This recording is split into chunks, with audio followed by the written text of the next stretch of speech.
రజనీకాంత్ వెట్టయాన్ గురువారం 5 భాషల్లో రిలీజ్ అవుతోంది. తమిళంలో ప్రీ బుకింగ్స్ అదిరిపోయాయి. 70+ లోనూ సూపర్ స్టార్ స్టార్డమ్ ఏ మాత్రం తగ్గలేదు. తెలుగులో మాత్రం అంతగా లేకపోయినా జైలర్లా పాజిటివ్ టాక్ తో 50 కోట్లు కలెక్ట్ చేస్తుందా? వెట్టయాన్ మరో జైలర్ అవుతుందా? Have a look. Vettaiyan release కు 10 రోజుల ముందు రజనీకాంత్ హాస్పిటలైజ్ కావడం, స్టంట్ వేయడంతో ప్రమోషన్ లో పాల్గొనలేకపోతున్నాడు. తెలుగు వర్షన్ ప్రమోషన్ కోసం రజనీని హైదరాబాద్ తీసుకొద్దామని ప్లాన్ చేసినా కుదరలేదు. అయితే గుడ్డిలో మెల్లగా 2 వారాల ముందే చెన్నైలో జరిగిన ఆడియో ఈవెంట్ లో రజనీ పాల్గొనడం కలిసొచ్చింది. ఇప్పుడు ఆ వీడియోలను, విజువల్స్ ను ప్రమోషన్ కోసం వాడుకుంటున్నారు. పాన్ ఇండియా మూవీ వెట్టయాన్ ను అన్ని భాషల్లో అదే పేరుతో రిలీజ్ చేస్తున్నారు. దీంతో టైటిల్ తెలుగు నేటివిటీకి దగ్గరగా లేకుండా పోయింది. వరుస ఫ్లాప్లతో తెలుగులో రజనీకాంత్ గ్రాఫ్ క్రమంగా పడిపోయింది. 10 కోట్లు కూడా కలెక్ట్ చేయలేని పరిస్థితుల్లో జైలర్ 50 కోట్లు వసూలు చేసింది. జైలర్ తెలుగులో సూపర్ హిట్ అయినా వెట్టయాన్ ప్రీ బుకింగ్స్ మాత్రం ఎక్స్పెక్టేషన్స్ ను అందుకోలేదు. అయితే జైలర్ కు పాజిటివ్ టాక్ రావడంతో 50 కోట్లు కలెక్ట్ చేసినట్టు వెట్టయాన్ సక్సెస్ కూడా రిజల్ట్ పై ఆధారపడి ఉంటుంది. దసరాకు తెలుగులో సరైన సినిమా ఇంతవరకు పడలేదు. దేవర వచ్చిన 2 వారాలైపోయింది. వెట్టయాన్ తమిళంలో సోలోగా రావడంతో భారీ ఓపెనింగ్స్ వస్తాయని ఎక్స్పెక్ట్ చేస్తున్నారు. అమితాబ్ బచ్చన్ది కూడా ఇంపార్టెంట్ రోల్ కావడం హిందీ మార్కెట్కు కలిసొచ్చే అంశం. అలాగే కీ రోల్ పోషించిన ఫహాద్ ఫాజిల్ పర్ఫార్మెన్స్ ను రజనీకాంత్ తెగ పొగిడేశాడు. ఇలా తమిళం, మలయాళం, హిందీలో కొద్దో గొప్ప హైప్ ఉంది. పాజిటివ్ టాక్ వస్తే మరోసారి 500 కోట్ల మార్క్ దాటిస్తాడు రజనీ. 11th రిలీజ్ అవుతున్న విశ్వం సక్సెస్ శ్రీను వైట్ల, గోపీచంద్కే కాదు మరొకరి కూడా చాలా ఇంపార్టెంట్. విశ్వం టీంలో హీరో, డైరెక్టర్ తో పాటు వరుస ఫెయిల్యూర్స్ తో ఇబ్బంది పడుతోంది ఎవరు? ఇంతకీ హిట్ కావాల్సింది ఎవరికి అనేగా. Have a look. కావ్య తాపర్కు హిట్టు లేకపోయినా ఛాన్సులు వస్తున్నాయి, ఆఫర్స్ వస్తున్నాయి కదా అని హిట్టు కొట్టకపోతే ప్రమాదమే. ఎల్లకాలం లక్క ఆమెతోనే ఉంటుందన్న రూల్ లేదు. వచ్చిన ఛాన్సులు యూజ్ చేసుకుని ఫామ్ లోకి రాకపోతే ఫేడ్ అవుట్ అయ్యే ప్రమాదం ఉంది. ఈగల్ డబుల్ స్మార్ట్ ఏ సినిమాలో నటించినా గ్లామర్ తో హీట్ ఎక్కించాల్సిందే. గ్లామర్ ఇమేజ్ సొంతం చేసుకున్న కావ్య తాపర్ 11న విశ్వం సినిమాతో వస్తోంది. ఇంతవరకు హిట్ లేని ఈ బ్యూటీ శ్రీను వైట్ల, గోపీచంద్నే నమ్ముకుంది. ఇప్పటికే ఐరన్ లెగ్ ముద్రపడింది. విశ్వంతో హిట్టు కొట్టకపోతే మున్ముందు ఆఫర్స్ కూడా వచ్చే పరిస్థితి లేదు. గ్లామర్ బ్యూటీ కావ్య 2018లో ఈ మాయ పేరేమిటో సినిమాతో వెండితెరకు పరిచయమైంది. ఆ తర్వాత ఏక్ మినీ కథలో నటించిన ఆఫర్స్ రాలేదు. బిచ్చగాడు 2లో బీట్ సాంగ్ తెలుగులో ఆఫర్స్ ని తీసుకొచ్చింది. సందీప్ తో జతకట్టిన ఊరు పేరు భైరవకోన పర్వాలేదు అనిపించినా ఈ అమ్మడి రోల్ తక్కువే. ఎన్నో ఆశలు పెట్టుకున్న ఈగల్ డబుల్ స్మార్ట్ ఫ్లాప్ అయ్యాయి. ఐరన్ లెగ్ ముద్రపడిన గ్లామర్ డాల్ ఇమేజ్ తో ఇంతకాలం ఆఫర్స్ అందుకుంటూ వచ్చిన విశ్వం తర్వాత మరో మూవీ చేతిలో లేదు. కావ్య తాపర్ సినిమా ఏది రిలీజ్ అయినా ప్రీ రిలీజ్ ఈవెంట్ లో హీరో, డైరెక్టరే కాదు తోటి ఆర్టిస్టులు కూడా ఈ అమ్మడిని పొగడాల్సిందే. అంతలా వినయ విధేయ కావ్యగా ఉంటూ మంచి అమ్మాయిగా పేరు తెచ్చుకుంది. 100% అవుట్పుట్ ఇస్తూ ఎప్పుడు రమ్మంటే అప్పుడొచ్చి ప్రమోషన్ చేస్తుంది.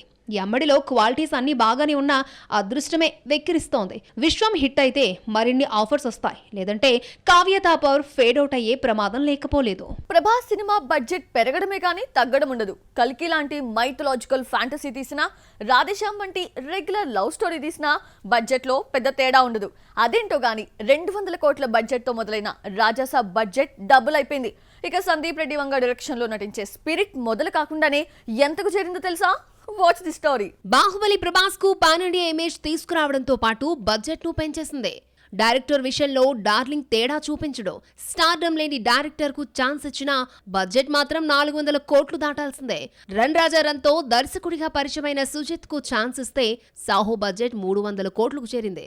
జిల్ దర్శకుడు రాధామోహన్ కు ఆఫర్ ఇచ్చి లవ్ స్టోరీ రాధేశ్యామ్ ను చేతిలో పెడితే దాదాపు 300 కోట్లతో తీశాడు. చిన్న సినిమాలు తీసే మారుతి డైరెక్షన్ లో రాజాసాబ్లో నటిస్తూ ఉంటే బడ్జెట్ 400 కోట్లకు చేరింది. సాహో, రాధేశ్యామ్, ఆదిపురుష్ వంటి వరుస డిజాస్టర్స్ తో విసిగిపోయిన ప్రభాస్ భారీ బడ్జెట్ కి పోకుండా 200 కోట్లతో సినిమా చేయాలనుకుని మారుతికి ఛాన్స్ ఇచ్చాడు. హారర్ కామెడీగా రూపొందుతున్న రాజాసాబ్ బడ్జెట్ 200 కోట్ల లక్ష్యంగా మొదలైన మధ్యలో సలార్, కల్కి సూపర్ హిట్స్ కావడంతో ఏమాత్రం తగ్గేదే లేదంటూ భారీగా ఖర్చు పెట్టేస్తున్నారు. దీంతో బడ్జెట్ 400 కోట్లకు చేరింది. కల్కి ఓ విజువల్ వండర్ కావడంతో 600 కోట్లు ఖర్చు పెట్టారు. హారర్ థ్రిల్లర్ రాజాసాబ్కు 400 కోట్లు పెట్టడం విశేషం. ఆ తర్వాత సందీప్ వంగ డైరెక్షన్లో నటించే స్పిరిట్ ప్రీ ప్రొడక్షన్ వర్క్ నడుస్తోంది. ఇంకా డైలాగ్ వెర్షన్ పూర్తి కాకుండానే బడ్జెట్ అంచనా 500 కోట్లు అంటున్నారు. సందీప్ లాస్ట్ సినిమా యానిమల్ 900 కోట్లకు పైగా కలెక్ట్ చేయడం, సలార్, కల్కి వరుస హిట్స్ తో ప్రభాస్ జోరు మీదుండడంతో హీరో డైరెక్టర్ రెమ్యూనరేషనే 200 కోట్లు దాటేస్తోంది. స్పిరిట్ లో హీరోయిన్ గా కరీనా కపూర్ పేరు వినిపిస్తోంది. విలన్ గా సైఫ్ అలీ ఖాన్ ని తీసుకున్నారన్న ప్రచారము నడుస్తోంది. రాజమౌళి, మహేష్ మూవీలోనూ కరీనా పేరే వినిపించడం విశేషం. స్పిరిట్ సెట్స్ పైకి రావడానికి ఇంకా 4 నెలల టైం ఉంది. ముందు రాజాసాబ్ ఫినిష్ చేసి హను రాఘోపుడి మూవీలో జాయిన్ అవుతాడు ప్రభాస్. కడపకు ఒక విశేషం, మీ లలిత జ్యువెలరీ కడపకొచ్చేసింది. అక్టోబర్ 5న బ్రహ్మాండమైన ప్రారంభోత్సవం. లలిత జ్యువెలరీ, కోటిరెడ్డి సర్కిల్, కడప. మీ లలిత జ్యువెలరీలో ధరలు చెక్ చేయండి. డబ్బులు చాలా చాలా ఆదా చేస్తారు. డబ్బులు ఎవరికి ఊరికే రావు. అలియా భట్ తెలుగు ఛాన్సెస్ కోసం ప్రయత్నిస్తోందా? తెలుగు మార్కెట్ పెంచుకునే క్రమంలో జిగ్రాను డబ్ చేసి రిలీజ్ అయ్యేలా ప్లాన్ చేసిందా? అలియా భట్ టాలీవుడ్ పై ఎందుకంత ఇంట్రెస్ట్ చూపిస్తోంది? Have a look. Alia Bhatt RRR తో తెలుగులోకి ఎంట్రీ ఇచ్చింది. ఇందులో కనిపించింది తక్కువసేపే అయినా ప్రమోషన్స్ లో చురుగ్గా పాల్గొంది. ఈ అమ్మడి రోల్ కూరలో కరివేపాకు తీసేసినట్టుందని కమెంట్స్ వచ్చినా రాజమౌళి దర్శకత్వంలో నటించడం తన అదృష్టమని భావించింది. ఇంట్లో రోజు నాటు నాటు సాంగ్ వినాల్సిందేనని, ఈ పాట అంటే తన కూతురుకు చాలా ఇష్టమని చెప్పుకొచ్చింది ఆలియా. ఆలియా నటించిన లేడీ ఓరియంటెడ్ గంగూభాయ్ తెలుగులో డబ్ అయింది. ఆ తర్వాత బ్రహ్మాస్త్రతో మరోసారి అడుగుపెట్టింది. తెలుగు ప్రీ రిలీజ్ ఈవెంట్ కు రాజమౌళి ముఖ్య అతిథిగా రావడమే కాదు, సినిమాకు సమర్పకుడిగా వ్యవహరించాడు. బ్రహ్మాస్త్ర బడ్జెట్ ఎక్కువ కావడంతో హిందీలో బ్రేక్ ఈవెన్ కాకపోయినా తెలుగులో మాత్రం లాభాలు తీసుకొచ్చింది. బ్రహ్మాస్త్రకు కరణ్ జోహార్ నిర్మాత కావడంతో తెలుగు ప్రెస్ మీట్ కు ఎన్టీఆర్, రాజమౌళి ముఖ్య అతిథులుగా వచ్చేశారు. జిగ్రా తెలుగు ప్రమోషన్ వ్యవహారాలన్నీ తనే దగ్గరుండి చూసుకుంటోన్న ఆలియా త్రివిక్రమ్, సమంతను తీసుకురావడంలో సక్సెస్ అయింది. సినిమా పాన్ ఇండియాగా రిలీజ్ అవుతోంది. హిందీలో లేడీ ఓరియంటెడ్ మూవీస్ కు ఈ మధ్య కాలంలో డిమాండ్ తగ్గింది. తాప్సీ, కంగనా వంటి క్రేజీ భామలు వసూళ్లు రాబట్టలేకపోతున్నారు. జిగ్రా హిట్ తో లేడీ ఓరియంటెడ్ మూవీస్ కు ఊపిరి పోస్తుందేమో చూడాలి మరి. తెలుగులో క్లిక్ కాకపోతే తమిళంలో లక్ పరీక్షించుకుంటారు. కానీ ఓ హీరోయిన్ ఇక్కడే క్రేజ్ తెచ్చుకొని ఫేడ్ అవుట్ అయిపోయింది. ఇక కెరియర్ ముగిసింది అనుకుంటే మలయాళంలో సెటిల్ అయిపోయింది. ఏ హీరోయిన్ కెరియర్ వెరైటీగా సాగుతోంది? Watch the story. Hat trick hit తో స్టార్ అయిపోయిందనుకున్న కృతి శెట్టి తెలుగులో ఒక్క సినిమా లేకుండా ఫేడ్ అవుట్ అయింది. తెలుగులో సినిమాలు లేవన్న బాధ ఈ అమ్మడికి అస్సలు లేదు. ప్రెజెంట్ మలయాళంలో పాతుకుపోతోంది. ఆ మధ్య రిలీజ్ అయిన మలయాళ చిత్రం ARM అక్కడ 60 కోట్లు కలెక్ట్ చేసింది. తెలుగులో ఫ్లాప్ అయిన మలయాళీలకు సినిమా నచ్చేసింది. టివినో థామస్ ట్రిపుల్ రోల్ పోషించిన ఈ సినిమాతో కృతికి గుర్తింపు దక్కింది. హ్యాట్రిక్ హిట్ తర్వాత వరుస ఫ్లాపులతో కృతి ఫేడ్ అవుట్ అయిపోవడంతో ఈ అమ్మని టాలీవుడ్ పట్టించుకోవడం మానేసింది. అయితే కృతి శెట్టి నటించిన 2 సినిమాలు ది వారియర్, కస్టడీ తెలుగుతో పాటు తమిళంలో రూపొందాయి. ఈ బైలింగ్వల్ మూవీస్ ఫ్లాప్ అయినా తెలుగు, తమిళంలో ఒకేసారి రిలీజ్ కావడంతో కాలీవుడ్ లో గుర్తింపు దక్కింది. అటు నుంచి మలయాళంలోకి వెళ్లి సక్సెస్ఫుల్ హీరోయిన్ అనిపించుకుంది ఈ కన్నడ బ్యూటీ. మరో బిజీ హీరోయిన్ మీనాక్షి చౌదరితో పోల్చుకుంటే కృతి శెట్టి చాలా బెటర్. ఈ అమ్మడి చేతిలో ఉన్నన్ని సినిమాలు మరొకరి చేతిలో లేవు. ఎన్ని ఉన్నా ఏం లాభంలే. ఈ బ్యూటీని కూరలో కరివేపాకులా తీసిపారేస్తున్నారు. మీనాక్షి పేరు ఎక్కువగా వినిపిస్తున్నా గుర్తుండిపోయే రోల్స్ మాత్రం పడడం లేదు. గుంటూరు కారంలో మీనాక్షి చౌదరి సెకండ్ హీరోయిన్ అంటూ ప్రచారం జరిగినా సైడ్ హీరోయిన్ కూడా కాదు. ఇంపార్టెంట్ లేని 4-5 సీన్స్ లో మాత్రమే కనిపించింది. ఒక్కో సీన్ లో డైలాగ్స్ కూడా లేవు. అయితే గుంటూరు కారం ఛాన్స్ వచ్చాక బంపర్ ఆఫర్స్ అందుకుంది. గోట్లో విజయ్ వంటి స్టార్ తో జత కట్టిందన్న మాటే కానీ గుర్తింపున్న పాత్ర కాదు. ఒక పాటలో విజయ్ తో ఆడిపాడింది. 4-5 సీన్స్ లో కనిపించింది. పర్ఫార్మెన్స్ కేమాత్రం స్కోప్ లేదు. మీనాక్షి వచ్చే 5 నెలల్లో 5 సినిమాలతో వస్తోంది. అక్టోబర్ 31న లక్కీ భాస్కర్, మెకానిక్ రాకీతో వస్తోంది. వరుణ్ తేజ్ మట్కా నవంబర్ 14న విడుదలవుతోంది. సంక్రాంతికి విశ్వంభర, వెంకీ సినిమాలతో పండుగ చేసుకోనుంది. దుల్కర్ సల్మాన్ తో జతకట్టిన లక్కీ భాస్కర్ లో ఎలాంటి రోల్లో కనిపిస్తుందో చూడాలి. తెలుగులో ఫేడ్ అవుట్ అయిన కృతి శెట్టి, మీనాక్షి చౌదరి ఫరియాను ఇన్స్పిరేషన్ గా తీసుకున్నారు. ఎప్పటికైనా ఫరియాలా హిట్ తో ఫామ్ లోకి వస్తామన్న ఆశతో ఉన్నారు. చాలా సంవత్సరాలు హిట్ లేక వెనుకబడిపోయిన ఫరియా మత్తు వదలరా 2 సక్సెస్ తో ఫామ్ లోకి వచ్చింది. ఫరియా అబ్దుల్లా జాతి రత్నాలతో వెండితెరకు పరిచయమైనా మరోసారి హీరోయిన్ గా కనిపించడానికి 3 ఏళ్లు పట్టింది. జాతి రత్నాల తర్వాత వచ్చిన మోస్ట్ ఎలిజిబుల్ బ్యాచులర్ లో పెళ్లి కూతురుగా కనిపించి మాయమైంది. ఆ తర్వాత బంగారు రాజులో ఐటెం సాంగ్ లో మెరిసింది.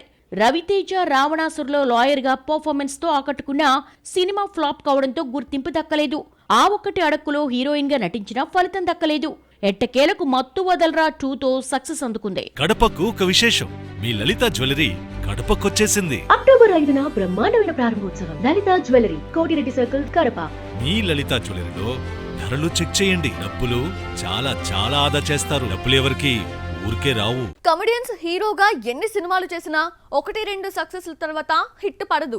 ఓ కమెడియన్ మాత్రం హీరోగా క్లిక్ అవ్వడమే కాదు, హ్యాట్రిక్ పూర్తి చేసి వరుస సినిమాలతో బిజీ అయిపోయాడు. ఇంతకీ ఆ హ్యాట్రిక్ కమెడియన్ ఎవరో చూసిద్దామా? కమెడియన్ గా క్రేజ్ వచ్చినా హీరోగా ఛాన్స్ అంత తొందరగా రాదు. కానీ సుహాస్ మాత్రం ఎంట్రీ ఇచ్చిన 2 ఏళ్లకి హీరో అయిపోయాడు. షార్ట్ ఫిలిమ్స్ తో గుర్తింపు తెచ్చుకున్న ఈ కుర్రోడు పడి లేచే మనసుతో సినిమాల్లోకొచ్చాడు. చైతు ఫ్రెండ్ గా నటించిన మజిలీ గుర్తింపు తీసుకొచ్చింది. సుహాస్ హీరోగా పరిచయమైన కలర్ ఫోటో కమర్షియల్ గా వర్కౌట్ అయింది. ఆ తరువాత వరుసపెట్టి హీరో ఛాన్స్లు వచ్చినా ఏది పడితే అది ఒప్పేసుకోకుండా డిఫరెంట్ కాన్సెప్ట్ ఉన్న కథల్ని ఎంచుకుంటూ హీరోగా సక్సెస్ అయ్యాడు. సుహాస్ హీరోగా నటించిన 2వ సినిమా రైటర్ పద్మనాభం లో బడ్జెట్ తో వచ్చి మంచి లాభాలు తీసుకొచ్చింది.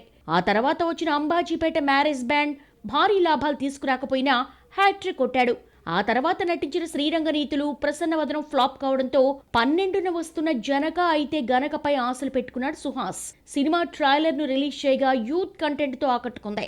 ప్రతి సినిమాలో పేదరికానికి బ్రాండ్ అంబాసిడర్ లా కనిపించే సుహాస్ కు జనకైతే గనక మూవీతో ప్రమోషన్ వచ్చి మిడిల్ క్లాస్ కు మారాడు.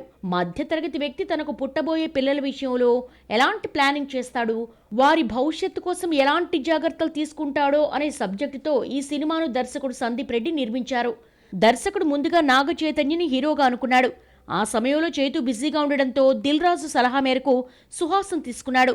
సుహాస్తో సంకీర్తన జతకట్టగా బేబీ ఫేమ్ విజయ్ బుల్గారిన్ మ్యూజిక్ ఇచ్చాడు. దిల్ రాజు ప్రొడక్షన్స్ బ్యానర్ పై హర్షితారెడ్డి సంయుక్తంగా ఈ సినిమా నిర్మించారు.